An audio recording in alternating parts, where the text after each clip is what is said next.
What's up, Gen Z? Let's talk about depression and maybe a little bit about anxiety.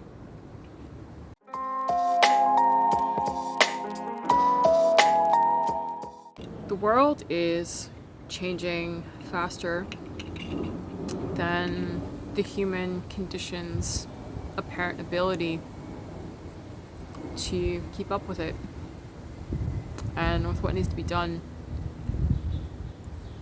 as a result of that. And that can lead us to some pretty terrifying and helpless places as we struggle without a compass to get to where we're going to next without sustaining damage ourselves.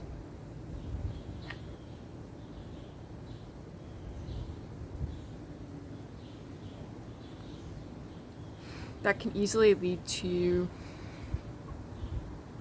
depression and anxiety.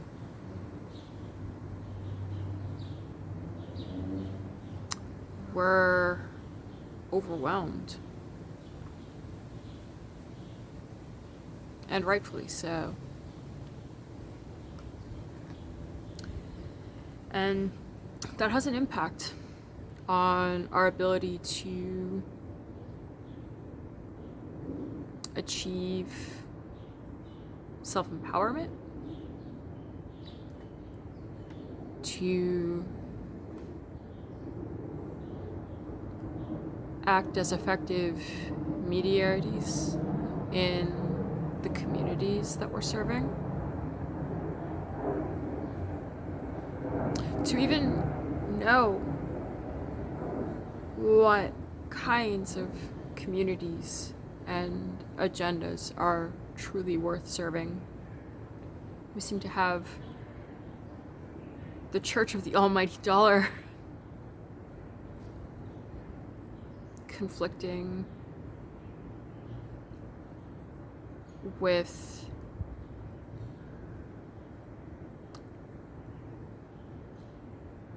the urgent need to recognize what we as humans need on the most basic levels.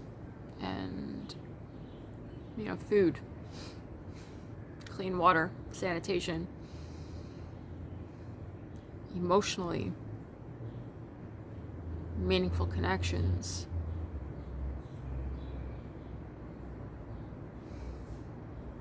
the ability to bring cause to effect, mentally clear thinking,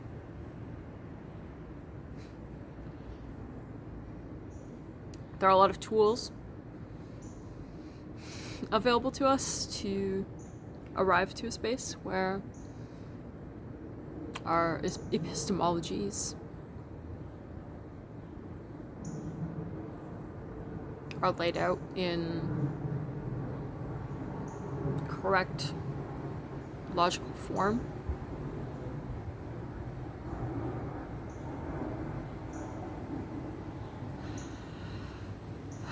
But they often draw blank, leaving us wondering where we fit into those frameworks. And that can be frustrating, to have all of society shaped on this sort of slippery foundation of where does society fit into society? Where do we fit into society? Where do I fit in as a person rather than merely as a function of that?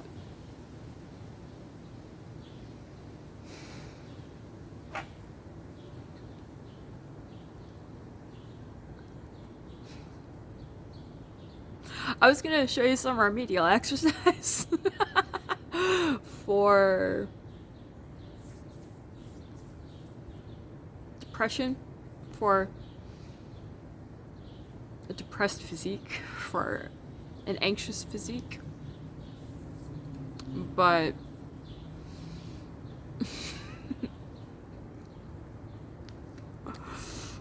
this went a little bit deeper. Maybe I'll make those into separate videos. Link in the description.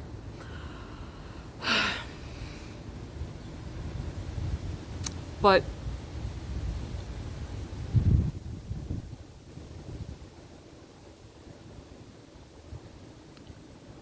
I just want to bring up the notion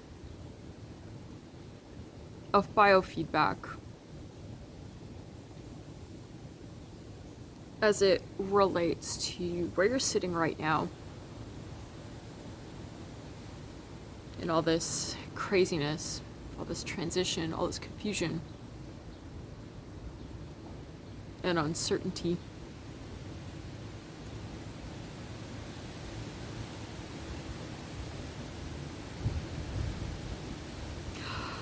Our bodies are the container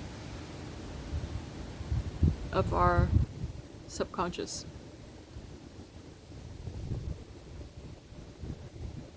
What we're experiencing inside manifests outside. It's very simple. And in turn, how we've been conditioned on the outside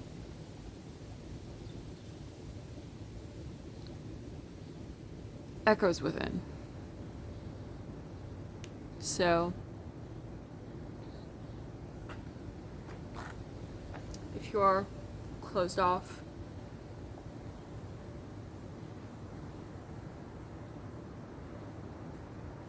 this physical structure, this somatic structure that maybe came about as a defensive reaction to something that felt beyond your control, and maybe it was the appropriate response at the time, is going to keep self-perpetuating and turn into conditions, your human condition, and physical conditions, psychosomatic conditions.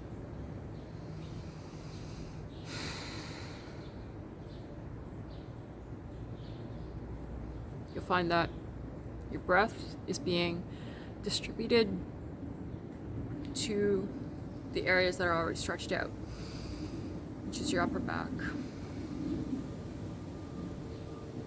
And that as that's being stretched out, your chest is caving in.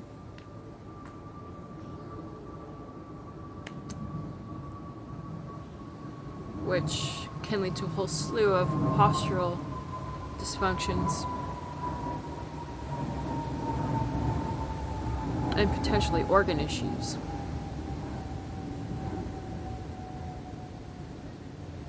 And inevitably,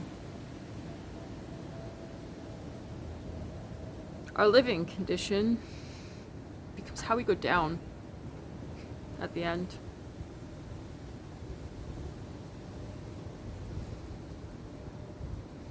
You want balance.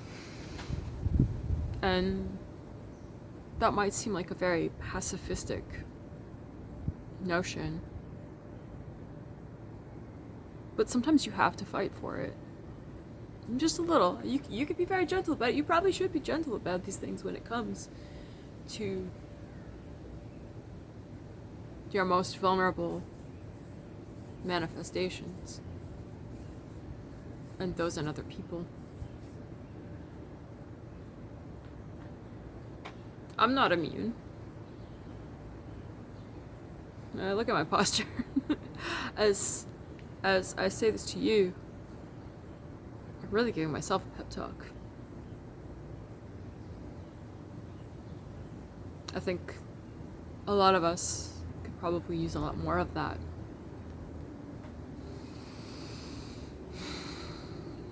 But when I say fight, I mean exercise a bit of willfulness, aware willfulness, acknowledging the conditions that have been made present in your body, in your life, the dysfunctional conditions in your life. You're in a workspace that doesn't respect you. Find a new one that aligns with your values and gives you a meaningful challenge, something to aspire to, that you can bring your fulfillment to. Is your relationship tearing you apart? Leave it.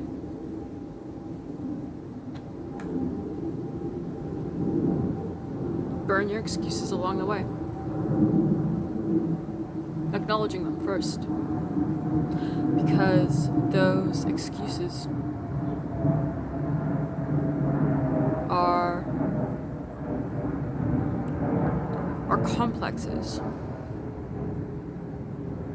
are psychological tripwires in the face of better judgment.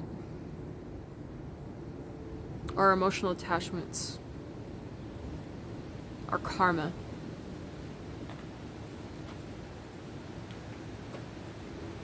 that, when indulged without examination, become this sense of helplessness and collapsing or anxious reactivity.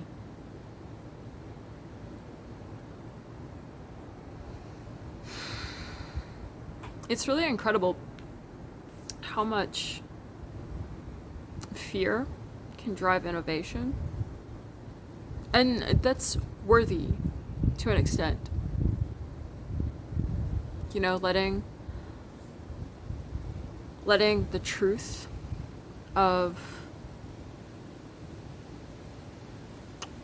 that reaction play out.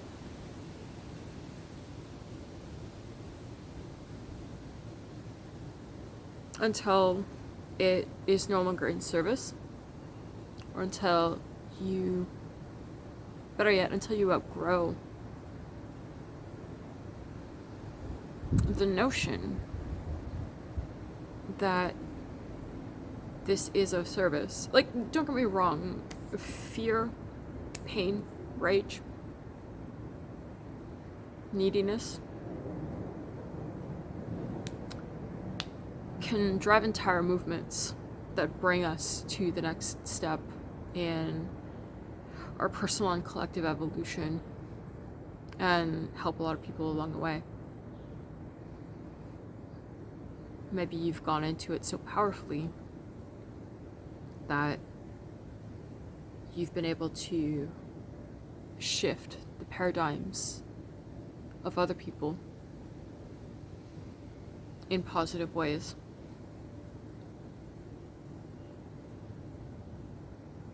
And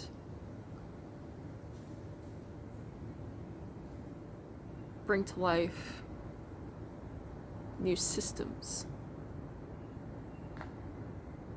that revolutionize your community, revolutionize your family, revolutionize the world.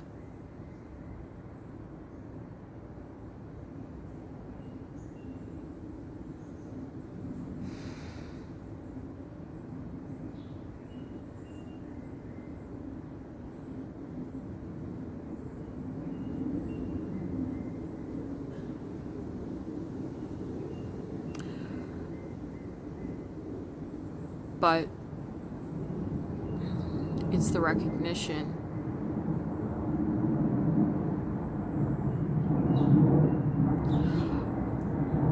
of your own motivations,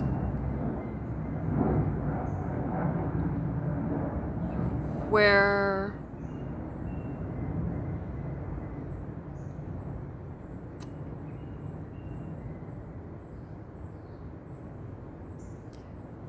They're holding you back.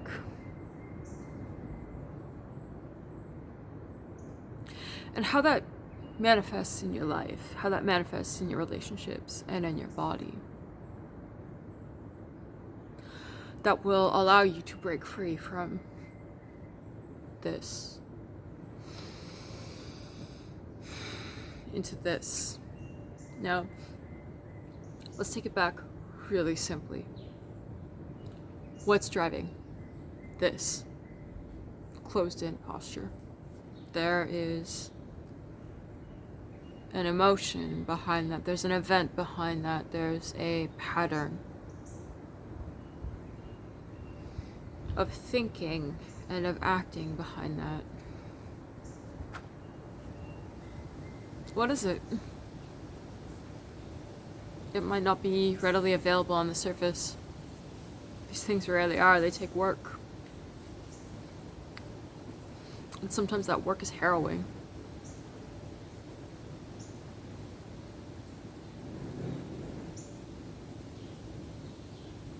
Accept that. Accept that. Be with that.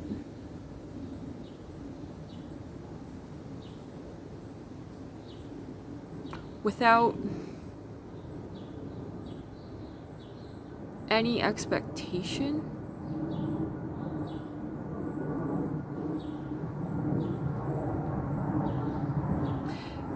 Except in yourself to continue asking yourself, where is this coming from? Okay, where did that come from? And then, where did that other cause and effect that started all of this come from? Until you understand the position, the posture that you're in, why you do what you do, why the people around you do what they do.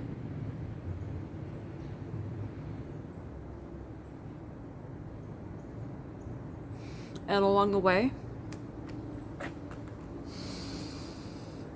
breathe into this. Just keep breathing. Just keep asking. And where you can, accept the answer along the way.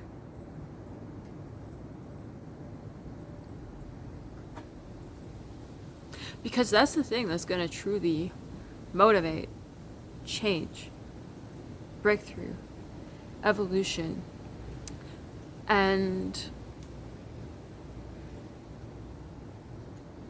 by recognizing what is, what we've been born into, what we've inherited,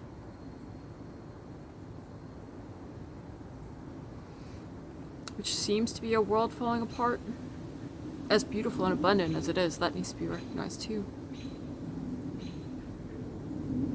The birds would agree.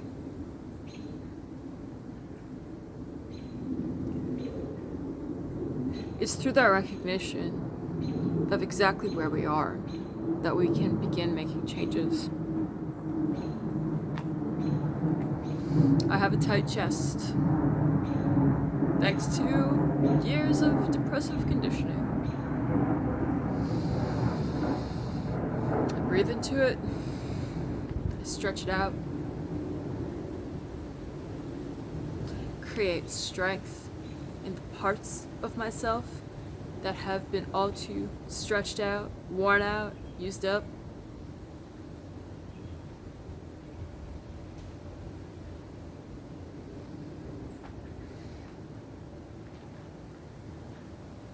And that's where you begin to break through.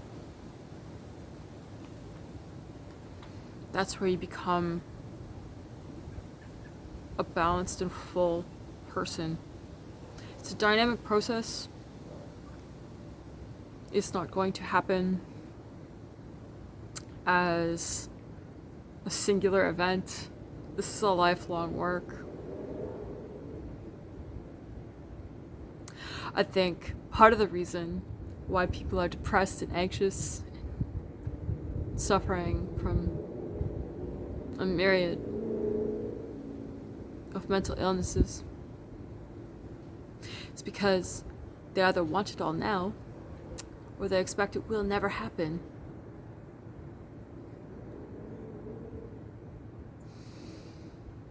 So just sit with that. Breathe into that.